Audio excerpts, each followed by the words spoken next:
క్రీస్తునాథుని యందు మిక్కిలి ప్రియ సహోదరి సహోదరులారా, మన ఆత్మీయ తండ్రి పరిశుద్ధ ఫ్రాన్సిస్ పాపు గారు ఈ నెల 21వ తారీఖున సోమవారం స్వర్గస్థులైనారని, పరమపదించారని ఇప్పటికే మీకు అందరికీ కూడా తెలుసు. ఈ సందర్భంగా ప్రియులారా, వారిని స్మరించుకోవటం మన యొక్క బాధ్యత. కాబట్టి కొన్ని నిమిషాల పాటు వారిని గురించి తెలుసుకోవడానికి, వారి కొరకే ప్రార్థన చేయడానికి, ఈ సమయాన్ని గడపడానికి ప్రయత్నం చేద్దాం. మత్తయి శుభవార్త 16వ అధ్యాయంలో పాపు గారి యొక్క ఆధిపత్యాన్ని గురించి ఈ విధంగా స్వయంగా క్రీస్తు ప్రభువే చెప్పటాన్ని మనం చదువుకుంటాం. మత్తయి శుభవార్త 16వ అధ్యాయం 15వ వచనం నుంచి దేవుని యొక్క వాక్యాన్ని ధ్యానించడానికి ప్రయత్నం చేద్దాం.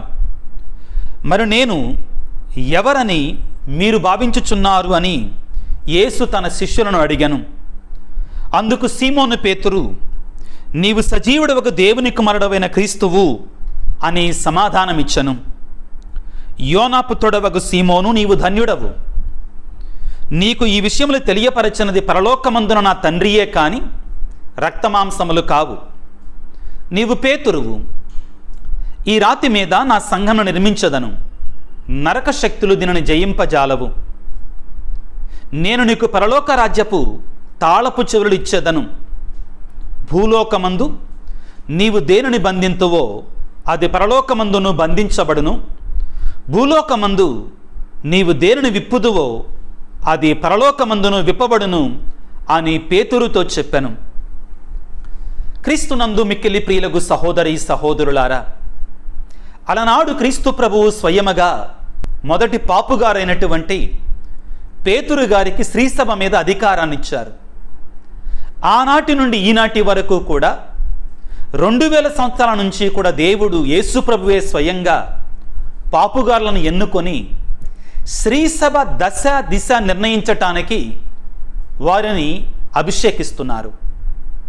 దానిలో భాగంగానే 2013వ సంవత్సరం మార్చి నెలలో మన పరిశుద్ధ ఫ్రాన్సిస్ పాపుగారిగా ఎన్నిక చేయబడటం, ఆయన బాధ్యతలు స్వీకరించటం, ఆ తర్వాత సుమారుగా 13 సంవత్సరాల పాటు ఈ శ్రీసభని వారొక మంచి కాపరిగా నడిపించటాన్ని మనందరం చూసాం. ఈ సందర్భంగా వారిని కోల్పోవడం వలన ప్రపంచంలో ఉన్నటువంటి 140 కోట్ల మంది కథోలికులు ప్రియులారా బాధాతప్త హృదయాలతో ఆ దేవునికి పాపుగారి యొక్క ఆత్మ శరీరాలని సమర్పిస్తూ ప్రార్థన చేస్తూ ఉన్నాం. ప్రియులారా, క్రైస్తవులంగా కథోలికులంగా పాపుగారి యొక్క ఆత్మవిశ్రాంతి కొరకే ప్రార్థన చేయటం మనందరి యొక్క బాధ్యత. కారణం, ఆయన మన యొక్క ఆత్మీయ తండ్రి, మన ఆత్మల కాపరిగా దేవుడు ఆయనను నియమించారు. హెబ్రీ పత్రికలో 13వ అధ్యాయములో 7వ వచనం ఈ విధంగా సెలవిస్తూ ఉంది. హెబ్రీ పత్రిక 13వ అధ్యాయం 7వ వచనములో, దేవుని సందేశమును మీకు బోధించిన మీ మునపటి నాయకులను తలంచుకొనండి, వాళ్ళని జ్ఞాపకం చేసుకోండి. మరలా చదువుతాను, వినండి. హెబ్రీ పత్రిక 13వ అధ్యాయం 7వ వచనము, దేవుని సందేశమును మీకు బోధించిన మీ మునపటి నాయకులను మీరు జ్ఞాపకం చేసుకోండి. వారు ఎట్లు జీవించి మృతి చెందితురో విచారించి వారి విశ్వాసమును మీరు అనుసరించండి అని హెబ్రీ పత్రికాకారుడు మనకి హెచ్చరిస్తూ ఉన్నారు. మనము కూడా ఈ రోజున మరణించినటువంటి పరిశుద్ధ ఫ్రాన్సిస్ పాపు గారిని జ్ఞాపకం చేసుకోవాలి. క్రైస్తవులంగా జ్ఞాపకం చేసుకోవటం అంటే ఏమిటి? వారి కోసం ప్రార్థన చేయటం. జ్ఞాపకం చేసుకోవటం అంటే అన్యులలాగా ఊరికే జ్ఞాపకం చేసుకోవటం కాదు, వారి కోసం మనం ప్రార్థన చేయటం. శ్రీసభకి పాపుగారి ద్వారా, పరిశుద్ధ ఫ్రాన్సిస్ పాపు గారి ద్వారా దేవుడు ఈ క్లిష్టమైన పరిస్థితులలో ఎన్నో గొప్ప కార్యాలు చేశాడండి. పాపుగారిని ఎన్నిక చేసినటువంటి కాలం నుండి కూడా ఆయన మరణించే వరకు కూడా శ్రీసభ ఒడిదుడుకులను ఎదుర్కొన్నది. అయినా కానీ ఇటువంటి క్లిష్ట పరిస్థితులలో, కష్ట పరిస్థితులలో దేవుడు పాపుగారి ద్వారా ఒక ఘనమైన కార్యాన్ని జరిపించాడు అని చెప్పటం అనేది నిర్వివాదాంశం. చాలా కష్టమైన పరిస్థితులలో పరిశుద్ధ ఫ్రాన్సిస్ పాపు గారు ఎన్నిక చేయబడ్డారు. కాబట్టి పిల్లలు ఈ రోజున వారి యొక్క పరిపాలనా సమయంలో ఈ 13 సంవత్సరాలలో ఫ్రాన్సిస్ పాపు గారు తీసుకున్న కొన్ని నిర్ణయాలు, కొన్ని అమోఘమైన సంఘటనలను మనం ధ్యానం చేసుకోవటానికి ప్రయత్నం చేద్దాం. ఎక్కువ సమయాన్ని కాదు, కొన్ని నిమిషాల పాటు వారి ద్వారా వారి పరిపాలన, దేవుడు చేసినటువంటి కార్యాలను మనం జ్ఞాపకం చేసుకోవడానికి ప్రయత్నం చేద్దాం. మొదటిగా ప్రియులారా, పాపు గారు ఎన్నికైన తర్వాత ఆయన ప్రజల ముందు కొన్ని లక్షల మంది ఉన్నారు. రోమ్ నగరంలో సెయింట్ పీటర్స్ స్క్వేర్లో ఆయన ముందుకు వచ్చారు. మొదటిగా ఆ పై బాల్కనీ నుంచి మొట్టమొదటిగా పాపు గారు పలికిన మాట నన్ను ఆశ్చర్యపరిచింది. నన్నే కాదండి, ప్రపంచంలో ఉన్న మేధావులందరినీ ఆశ్చర్యపరిచింది. క్రైస్తవ లోకాన్ని అంతటిని కూడా ఆశ్చర్యపరిచింది. ఎందుకంటే ఇప్పటి వరకు కూడా ఏ పాపు గారు కూడా అలా మాట్లాడలా. ఒక్కొక్క పాపు గారికి దేవుడు ఒక్కొక్క విలక్షణమైనటువంటి వ్యక్తిత్వాన్ని ఇస్తారు. కానీ దేవుడు ఈ పాపు గారి ద్వారా మొట్టమొదటి మాటలు, ఆయన పలికిన మాటలు ఏంటో తెలుసా? సహజంగా పాపు గారు ఎలక్ట్ అయిన తర్వాత ప్రజల ముందుకు వచ్చి వారికి బ్లెస్సింగ్ ఇస్తారు. కానీ ఈ పాపు గారు, పరిశుద్ధ ఫ్రాన్సిస్ పాపు గారు ప్రజల ముందుకు వచ్చి మొదట ఆయన అడిగింది ఏందో తెలుసా? మీరు నా కోసం ప్రార్థన చేయండి అన్నారు. అప్పుడు చాలామంది, కొంతమంది దాన్ని క్రిటిసైజ్ చేశారు. లేదు, పాపు గారు అలా అనకూడదు, పాపు గారు ప్రజలకు ఆశీర్వాదాన్ని ఇవ్వాలి మొదట అని అన్నారు. కానీ పాపు గారు అన్నారు, నేను కూడా ఒక మనిషినే, నాకు నీ ప్రార్థన కావాలి. మనందరం కూడా క్రీస్తును అనుసరిస్తున్నటువంటి వారం. ఆ మాటతోటే ఆయన వ్యక్తిత్వం, ఆయన గొప్ప వ్యక్తిత్వం బయటపడిందండి. తద్వారా ఆయన ప్రజలని, మీరు నా కోసం ప్రార్థించండి, నేను మీకోసం ఇద్దరు కలిసి ప్రయాణం చేయాలి, మీ ప్రార్థన నాకు అవసరం, నా దీవెనలు మీకు అవసరం. గొప్ప ఆదర్శాన్ని ఆయన చూపించారు. ప్రియులకు దేవుని బిడ్డలారా, రెండవది, పాపు గారు ఎన్నికైన తర్వాత ఆయన పేరు మనందరికీ తెలుసు. ప్రియులకు దేవుని బిడ్డలారా, జార్జ్ మ్యారియో బెర్గోగ్లియో. కొంచెం కష్టమైన పేరు. కానీ పాపుగారులు సహజంగా పాపుగారిగా ఎన్నికైన తర్వాత ఒక కొత్త పేరును స్వీకరించటం ఆనవాయితీ.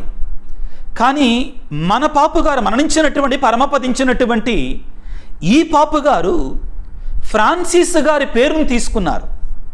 అది సాహసోపేతమైనటువంటిది. ఎందుకంటే శ్రీసభలో 12-13 శతాబ్దాలలో సెయింట్ ఫ్రాన్సిస్ ఆఫ్ అసిసి గారు వేసిన ముద్ర అసలు మామూలుది కాదండి. ఆ 11, 12, 13 శతాబ్దాలలో శ్రీసభ ఒడిదుడుకులలో ఉందండి. శ్రీసభకి గుడికొచ్చేవాళ్ళుగా జనాలు. ఆ సమయంలో దేవుడు పునీత ఫ్రాన్సిస్ గారిని లేవనెత్తి ఆయన ద్వారా శ్రీసభలో ఒక నూతనమైనటువంటి రెన్యువల్, నూతనీకరణను ప్రారంభించారు. అదేవిధంగా ఆయన గొప్ప పేదరికాన్ని అనుసరించారు. పరిశుద్ధ ఫ్రాన్సిస్ పాపు గారు కూడా ఈ ఫ్రాన్సిస్ అనేటువంటి పేరును ఆయన స్వీకరించారు. పేరును మాత్రమే స్వీకరించలా, ఆయన ఒక పేదవాడిగా జీవించాడు. ఫ్రాన్సిస్ పాపు గారు గొప్ప ఆదర్శం. ఆయన కోరుకుంటే ప్రపంచంలోనే బెస్ట్ కారులో ఆయన ప్రయాణం చేయొచ్చండి. కానీ ఆయన సొంతగా ఆయనకి గిఫ్ట్గా ఇచ్చినట్టు ఒక సెకండ్ హ్యాండ్ కారులో ఆయన తిరిగేవాడు. పర్సనల్ ట్రిప్స్లో సెకండ్ హ్యాండ్ చిన్న కారులో తిరిగేవాళ్ళు పాపు గారు ఇటలీలో. ప్రియులారా, ఇది సత్యం అండి.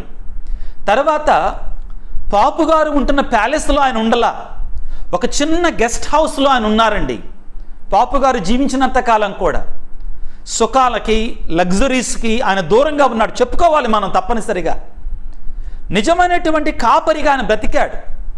ఆయన ప్రసంగాల్లో ఎప్పుడూ కూడా ఒక మాట అనేవాళ్ళు ఏంటంటే, కాపరి గొర్రెల యొక్క వాసన కాపరి దగ్గర రావాలి అనేవాడు. గొర్రెలతో కలిసి బ్రతకాలి. పాపు గారు ఎప్పుడు ప్రజల మనిషి అండి. పరిశుద్ధ ఫ్రాన్సిస్ పాపు గారు ప్రజల మనిషి, ఒక గొప్ప భక్తిపరుడు. ఆయనకి 2 ధ్యేయాలు, దేవుడు, ప్రజలు. ఇవి 2 ధ్యేయాలు ఆయన రాతల్లో, రచనలలో కూడా మనం చూస్తామండి. దేవుడు, ప్రజలు, ఇవి 2. ప్రేమ, కరుణ, జాలి, దయ ఆయనలో ఉట్టిపడేది. ఎప్పుడు చూద్దామని ఈ మాటలే మాట్లాడు. కృప, ఎంత గొప్ప కార్యాలు ఆయన చేశాడండి. నిజంగా పేదల పక్షపాతని చెప్పొచ్చండి. బాధల్లో ఉన్నటువంటి వారిని చూస్తే కరిగిపోయేవాడు. ఎంత పెద్ద ఊరేయింపులో ఉన్నా కానీ బాధల్లో ఉన్నటువంటి వాళ్ళు కడమడగానే ఆపేసి వాళ్ళ దగ్గరికి వెళ్ళటమో, ఆయన వాళ్ళ దగ్గర రప్పించుకోవటమో, వాళ్ళని ముద్దు పెట్టుకోవటం చేసేవాడు. కొన్నాళ్ళ క్రితం మీరు చూసారా, ఫోటోల్లో మీరు వెళ్ళి ఇంటర్నెట్లో సెర్చ్ చేయండి. ఒక భయంకరంగా కురూపిగా ఉన్నటువంటి వ్యక్తి, ఒంటి నిండా అక్కడ గడ్డలుగా ఉన్నాయి. ఆ వ్యక్తిని కౌగలించుకొని ముద్దు పెట్టుకున్నాడండి. అంత సులభమైన పనులు కాదు ఇవి, ఆకర్షణ కోసం చేసే పనులు కాదు. ప్రియులారా, పరిశుద్ధ ఫ్రాన్సిస్ పాపు గారు క్రీస్తు యొక్క తత్వాన్ని ప్రజలకు చూపించగలిగారు. క్రీస్తు యొక్క ప్రేమతత్వాన్ని, కరుణతత్వాన్ని, కారుణ్యాన్ని ప్రజలకి అందించగలిగారు. కాబట్టి ఆయన పాపుగారైన తర్వాత 2015వ సంవత్సరంలో ద ఇయర్ ఆఫ్ మర్సీ, దైవ కారుణ్య సంవత్సరాన్ని ప్రకటించారు. శ్రీసభలో ఒక నూతన ఉత్తేజాన్ని తీసుకురాగలిగారు. ప్రియులారా, నిజంగా శ్రీసభలో గొప్ప గొప్ప మార్పులని ఆయన తీసుకురాగలిగారనేటువంటిది నిర్వివాదాంశం. ప్రియులారా, వారి జీవితంలో కొన్ని ముఖ్యమైనటువంటి మైల్ స్టోన్స్ని, మైలురాళ్లను చూడటానికి ప్రయత్నం చేద్దాం. మొదటిగా ఆయన అసలు శ్రీసభ చరిత్రలోనే మొట్టమొదటి యేసు సభ నుంచి వచ్చినట్టు పాపు గారు, జెస్విట్స్ ఫస్ట్ పోప్ ఆయన అనమాట. జెస్విట్ సొసైటీ నుంచి మొట్టమొదటి పాపు గారు. పిల్లారా, నేను ఆల్రెడీ చెప్పాను మీతోటి, ఆయన ఫ్రాన్సిస్ అనే పేరును తీసుకోవటం ఒక గొప్ప సాహసోపేతమైనటువంటిది. ఎందుకంటే ఫ్రాన్సిస్ పునీతుడు పేదరికానికి ఆదర్శంగా జీవించాడు. ఈయన పేరు మాత్రమే స్వీకరించటం కాదు కానీ అదే పేదరికాన్ని ఈయన కూడా జీవించడానికి ప్రయత్నం చేశాడు. తరువాత ఈయన పేదల పక్షపాతి, చెప్పాను ఆల్రెడీ, పేదల పక్షపాతి. ఇంకా అన్నిటికంటే ముఖ్యంగా ఒక పుస్తకాన్ని రాశారు ఆయన, లౌదాతే సి. అంటే ప్రకృతిని మనం ప్రేమించాలి, ప్రకృతి ఎడల మన బాధ్యత కలిగి ఉండాలి. ఆధునిక ప్రపంచంలో నేచర్, ప్రకృతి నాశనం అయిపోతుందండి.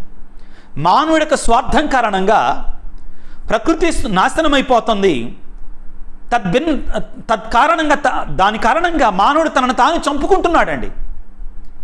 చంపుకుంటున్నాడు. పాపు గారు చాలా బలంగా తన యొక్క వాణి వినిపించారు. ఏమని? ఈ లౌదాతే సి ద్వారా ప్రకృతిని మనం కాపాడాలి. అందులోనే పాపు గారు ఏమన్నారంటే, యుద్ధాలు ఆపాలి, ఎవరైనా కానీ. ధనిక దేశాలు పేద దేశాల మధ్యలో ఉన్న తరతమ భేదాలు మానాలి. పేదలు ధనవంతుల మధ్యలో ఉన్నటువంటి ఆ వ్యత్యాసం తరిగేటట్లుగా మనం చూడాలి అని పాపు గారు చాలా బలంగా వాదించారు. అన్నిటికంటే ముఖ్యమైనటువంటి ప్రియులారా, ఆయన జైలుకు వెళ్ళి జైలులో ఉన్నటువంటి వారి కాళ్ళు గడిగారు, భిక్షగాళ్ళ కాళ్ళు గడిగారు, స్త్రీల యొక్క కాళ్ళు గడిగారు.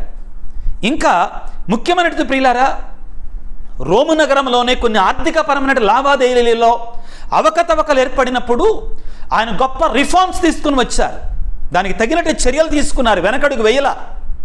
అవసరమైతే వాళ్ళని పీకేశారని అక్కడి నుంచి. ఆర్థిక దేవుని యొక్క డబ్బుతో ఎవరైతే ఆడుకోవటానికి ప్రయత్నం చేస్తున్నారో వాళ్ళ ఎడల చాలా కఠినంగా ప్రవర్తించారు పాపు గారు. దేవుడిచ్చినటువంటి ధనాన్ని పేదల కొరకే, దేవుని కొరకే సద్వినియోగం చేయాలని చాలా కర్రాఖండిగా ఆయన ప్రవర్తించారు. అదేవిధంగా రోము నగరంలో పరిపాలన ఆ విషయాలలో అంతకుముందు స్త్రీలు ఉండేవాళ్ళు కాదు. పాపు గారు వచ్చిన తర్వాత స్త్రీలకు చాలా గొప్ప ప్రాధాన్యతనిచ్చాడు. స్త్రీ సభ మొత్తం మీద రోములోనే ప్రారంభించారు ఆయన. ఇవన్నీ కూడా చాలా, వాటి డీటెయిల్స్కి వెళ్తే మనం రోజంతా చెప్పుకోవాల్సి వస్తుంది కాబట్టి మీకు కొన్ని విషయాలు తెలియజేస్తున్నాను ఆయనను స్మరించుకుంటుండగా ప్రియులకు దేవుని బిడ్డలారా. అదేవిధంగా పాపు గారు పిల్లల గత 4 సంవత్సరాల నుంచి మనందరికీ కూడా స్త్రీ సభలో ఉన్న సినడాలిటీ గురించి, కలిసి ప్రయాణం, మనందరం కూడా ఎవరు గొప్ప ఎవరు తక్కువ అని కాదు, అందరం కూడా సమానమే. మనందరం కలిసి పని చేయాలి, స్త్రీ సభలో కలిసి ప్రయాణం చేయాలి, కలిసి బాధ్యతను స్వీకరించాలి. ఆ క్లెరికలిజం అనేటువంటి దానిని ఆయన తీసివేయటానికి ఎంతగానో ప్రయత్నం చేశాడు ప్రియులకు దేవుని బిడ్డలారా. కొన్ని సందర్భాలలో యుద్ధం జరుగుతున్నప్పుడు ఆయన తెగించి వాళ్ళకి హెచ్చరికలు జారీ చేశాడు. రష్యాకి, ఇజ్రాయెల్ దేశానికి యుద్ధాలు ఆపేయాలి, మీరు అమెరికాకి యుద్ధాలు ఆపేయాలి, యుద్ధాల వలన చాలా ప్రాణాపాయం ఉంది, అది దేవుడు కోరుకునేది కాదని చాలా కరాఖండిగా తెలియజేశాడు, వాళ్ళకి ఇష్టం ఉన్నా లేకపోయినా కానీ ప్రియులారా. అదేవిధంగా మైగ్రెంట్స్ విషయంలో, కాందిశీకుల విషయంలో, ఎవరైతే ఒక దేశం నుంచి ఇంకో దేశానికి శరణార్థులుగా వెళ్ళారో వాళ్ళ విషయంలో ఆయన చాలా కనికరాన్ని, దయను చూపించమన్నాడు. పేద సాధుల ఎడల కనికరాన్ని, దయని చూపించమని చెప్పారు. అన్నిటికంటే ముఖ్యంగా ప్రియులారా, పాపుగారు నీకు నాకు కథోలికులకి క్రైస్తవులకి నేర్పించింది ఏంటంటే ఆడంబరాలు వద్దు. శ్రీసభ క్రైస్తవుడు అనేటువంటి వాడు ఆడంబరాలు కావాల్సింది దీనత, తగ్గింపు కావాలి అని ఆయన ఎంతగానో కోరుకున్నాడు. కారణం ఏంటంటే అసలు పాపుగారు వచ్చినటువంటి ఆ బ్యాక్గ్రౌండ్ అట్లాంటిదండి. ఒక పేద కుటుంబాన్ని, ఒక మధ్యతరగతి కుటుంబం నుంచి ఆయన వచ్చాడు. ఆయన ఎప్పుడు నవ్వే పోపు అండి, ఈస్ లాఫింగ్ స్మైలింగ్ పోప్. ఎక్కడికి వెళ్ళినా కానీ ఎప్పుడూ కూడా ప్రేమను చూపిస్తూ ఉండేవాడు. ఆ శ్రమలన్నీ కూడా అనుభవించి పైకొచ్చిన మనిషి. ప్రియులారా, అటువంటి గొప్ప పాపుగారిని మనం కోల్పోవటం మనకు బాధ కలిగించినా కానీ ఆయన స్వర్గస్థులయ్యారు, దేవుని చేరుకున్నారు అనేటువంటి ఆ సంతోషం మనలో ఉండాలి. ఆయన కోల్పోయిన తర్వాత మనందరిలో కూడా ఒక ఆలోచన సరళి రగలాలి. మనం కూడా పాపుగారిలాగా కొంచెం జీవించడానికి ప్రయత్నం చేద్దామా? ఈ ప్రకృతిని ప్రేమించటం, పేద సాధనలకు కొద్దిగా ప్రేమను చూపించటం, అదేవిధంగా కలిసి అందరినీ సమానత్వంతో చూడటం, దేవుడు ఏ విధంగా మనందరిని కూడా సమానంగా ప్రేమించాడో ఆ ప్రేమను చూడటం అనేటువంటి ఈ సమభావన, సౌభాతృత్వం అనేటువంటి సుగుణాలను మనం అలవాటు చేసుకోవడానికి ప్రయత్నం చేద్దామా? దీనికి మించినట్టు గొప్ప నివాళి మరొకటి ఉండదండి పాపుగారికి. ప్రార్థన చేద్దాం ప్రియులారా. ముఖ్యంగా మనకి 26వ తారీఖున వారి యొక్క అంతిమ దివ్య బలి పూజ ఉండబోతా ఉంది, శనివారం రోజున. కాబట్టి ప్రత్యేకంగా వీలున్నటువంటి వాళ్ళందరూ కూడా రోమ్ నగరం నుంచి డైరెక్ట్ రిలే రాబోతుంది. మరి దానిలో పాల్గొనండి. అదేవిధంగా నా విషయం నేను చెప్తున్నానండి, రేపటి నుంచి నేను చాలా బిజీ కాబోతున్నాను. ముఖ్యంగా యెరూషలేం ప్రయాణాన్ని చేయబోతున్నాను. కొన్ని వీడియోలు కూడా కొన్ని రోజులు నేను మీకు అందించలేకపోవచ్చు. తరువాత నీకు ఫుల్ వీడియోస్ యెరూషలేం గురించి, ఇశ్రాయేల్ ప్రయాణం గురించి, ఆ పవిత్ర స్థలాలన్నింటినీ కూడా మీకు అందించడం జరుగుతుంది. కాబట్టి ఈ 10 రోజుల పాటు మీకు వీడియోస్ టయానికి అందకపోవచ్చు, కంగారు పడమాకండి. నేను ఈ హోలీ ల్యాండ్ టూర్, పవిత్ర భూమి టూర్లో ఉన్నాను. ఒక 40 మందిని తీసుకొని వెళ్ళటం జరుగుతుంది. కాబట్టి ఆ వీడియోస్ అన్నీ కూడా మీకు పెట్టడం జరుగుతుంది. ఆ రోజుల్లో నాకు ఇంటర్నెట్ సదుపాయం ఉండదు కాబట్టి మీకు వెంటనే పెట్టలేకపోయినా కానీ చిన్న చిన్న వీడియోస్ రూపంలో మీకు సమాచారాన్ని అందించడానికి ప్రయత్నం చేస్తాను ప్రియులారా. కాబట్టి మీరు కూడా కొంచెం వీడియోస్ లేట్ అయినప్పుడు అర్థం చేసుకోండి. ఈ విషయాన్ని మీరు తెలుసుకోవాలనేటువంటి ఉద్దేశంతో ఇదిగో ఈ రీతిగా నేను ఈ వీడియోలోనే మీకు సమాచారాన్ని అందించడం జరుగుతుంది. ఈ సందర్భంగా ప్రియులారా, పరిశుద్ధ ఫ్రాన్సిస్ పాపు గారి యొక్క ఆత్మకు దేవుడు నిత్య విశ్రాంతిని ప్రసాదించాలని, పరలోక భాగ్యాన్ని ప్రసాదించాలని అందరం కలిసి ఒక పరలోక జపాన్ని, మంగళవార జపాన్ని, త్రిత్వ స్తోత్రాన్ని ప్రార్థించుకుందాం. పరలోకమందునుడు మా యొక్క తండ్రి, మీ నామం పూజింపబడునుగాక, మీ రాజ్యం వచ్చునుగాక, మీ చిత్తం పరలోకమందు నెరవేరినట్లు భూలోకమందు నెరవేరునుగాక. నానాటికి కావలసిన మా ఇన్నము మాకు నేటికివ్వండి. మా యుద్ధ అప్పుడిన వారిని మేము మన్నించినట్లు మా అప్పులను మీరు మన్నించండి. మమ్ము శోధన యందు ప్రవేశింపనివ్వక కీడులను మమ్ము రక్షించండి. ఆమెన్. దేవర ప్రసాదం చిత్తానండిన మరియమ్మ వందనము. ప్రభువు మీతో ఉన్నారు, స్త్రీలలో ఆశీర్వదించబడిన వారు మీరే.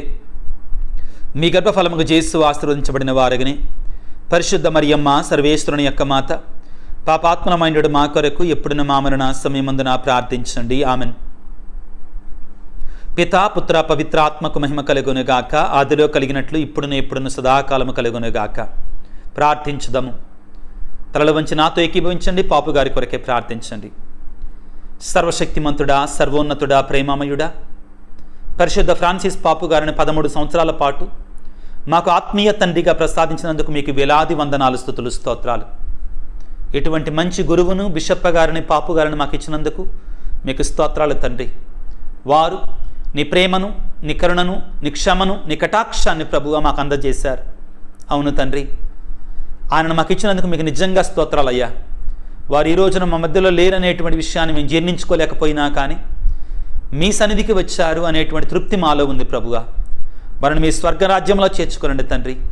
మీ పరలోక రాజ్యానికి దూతల సమేతంగా ఆహ్వానించండి నాయన. అదేవిధంగా మా ఆత్మీయ తండ్రిని కోల్పోయినటువంటి శోక సంద్రంలో మినిగిపోయినటువంటి 140 కోట్లకు మంది పైగా ఉన్న కథోలికులందరి కొరకే ప్రార్థన చేస్తుండగా, నూతన పాపు గారి కొరకే మేమందరూ ఎదురు చూస్తుండగా తండ్రి, మాకందరికి కూడా ఒక మంచి కాపరిని మాకు దయచేయండి. ఒక మంచి పాపు గారిని మాకు దయచేసి మరలా ఈ శ్రీ సభలో నీ ప్రేమను, నీ కటాక్షాన్ని, కారుణ్యాన్ని, నీ ప్రోత్సాహాన్ని, నీ ఉత్సాహాన్ని నింపేటువంటి గొప్ప పాపు గారిని మాకు అందించమని మా నాథుడైన క్రీస్తు ద్వారా వేడుకొనుచున్నాము తండ్రి, ఆమెన్. ఏలిన వారా పాపుగారికి నిత్య విశ్రాంతిని దయచేయండి. నిత్య ప్రకాశం వారికి ప్రకాశించునుగాక. వారు సమాధానం విశ్రమించుదురుగాక, ఆమెన్. ఏలిన వారా పరిశుద్ధ ఫ్రాన్సిస్ పాపు గారికి నిత్య విశ్రాంతిని దయచేయండి. నిత్య ప్రకాశం వారికి ప్రకాశించునుగాక. వారు సమాధానం విశ్రమించుదురుగాక, ఆమెన్. ఏలిన వారా పరిశుద్ధ ఫ్రాన్సిస్ పాపు గారికి నిత్య విశ్రాంతిని దయచేయండి. నిత్య ప్రకాశం వారికి ప్రకాశించునుగాక. వారు సమాధానం విశ్రమించుదురుగాక, ఆమెన్. ప్రభువు మీతో ఉందురుగాక, మీ ఆత్మతో ఉందురుగాక. సర్వశక్తిగల సర్వేశ్వరుడు పిత, పుత్ర, పవిత్ర ఆత్మ మిమ్ము మీ కుటుంబాలను చల్లగా దీవించి ఆశీర్వదించి కాపాడుదురుగాక. God bless you. దేవుడి మిమ్ము దీవించుగాక, ఆమెన్. ప్రియులారా, నేను రేపు ఉదయం నుంచి యెరూషలేం హోలీ ల్యాండ్ టూర్కి వెళుతున్నాను. కాబట్టి వీడియోలు సకాలంలో రావండి, దయచేసి అర్థం చేసుకోండి. వీడియోస్ ఎక్కువగా రికార్డ్ చేసినవి కూడా లేవు. కానీ అప్పుడప్పుడు కొన్ని నాకు సమయం దొరికినప్పుడు నేను ఈ ఇజ్రాయెల్ టూర్లోనే కొన్ని మంచి ప్రదేశాలు షార్ట్గా మీకు మన యూట్యూబ్లో పంపించడానికి ప్రయత్నం చేస్తాను. ఆ తర్వాత తిరిగి వచ్చిన తర్వాత వాటిని షూట్ చేసినటువంటి వాటిని ఎడిట్ చేసి మీకు ఫుల్గా అన్ని పవిత్ర స్థలాలు మీకు కూలంకుషంగా చూపిస్తాను. కాబట్టి కొంచెం ఓర్పుతో ఉండవలసిందిగా, అర్థం చేసుకోవాల్సిందిగా. ఒక 45-46 మంది మేమందరం కూడా ఆ పవిత్రమైనటువంటి యేసులో పుట్టి పెరిగి మరణించి ఉత్థానమై మోక్షారోహణమైనటువంటి ఆ పవిత్ర భూమిలోనికి వెళ్ళడానికి ప్రయత్నం చేస్తున్నాను. మా కోసం ప్రార్థన చేయండి. మీ అందరి కోసం నేను ప్రార్థన చేస్తాను. మీలో ఎవరైనా కానీ పూజలు కావాలి అనుకున్నటువంటి వారు నా వాట్సాప్లో పెట్టండి. మీ అందరికీ తెలుసు, నా ఫోన్పే, గూగుల్ పే నెంబర్లు మీకు తెలుసు. ఆ పూజకు సంబంధించినటువంటి అమౌంట్ మీరు కావాలంటే, ఎవరిని బలవంతం లేదు, మీరు కావాలంటే మీరు నాకు ట్రాన్స్ఫర్ చేయొచ్చు. లేకపోయినా కానీ మీ ఉద్దేశాన్ని పెడితే మీకోసం నేను తప్పనిసరిగా ఆ పవిత్రమైన స్థలాలలో పూజలు అర్పించినప్పుడు మనల్ని జ్ఞాపకం చేసుకోవటం జరుగుతుంది. ఒకరి కోసం ఒకరు ప్రార్థన చేసుకుందాం. దేవుడు మనందరిని దీవించుదురుగాక, ఆమెన్.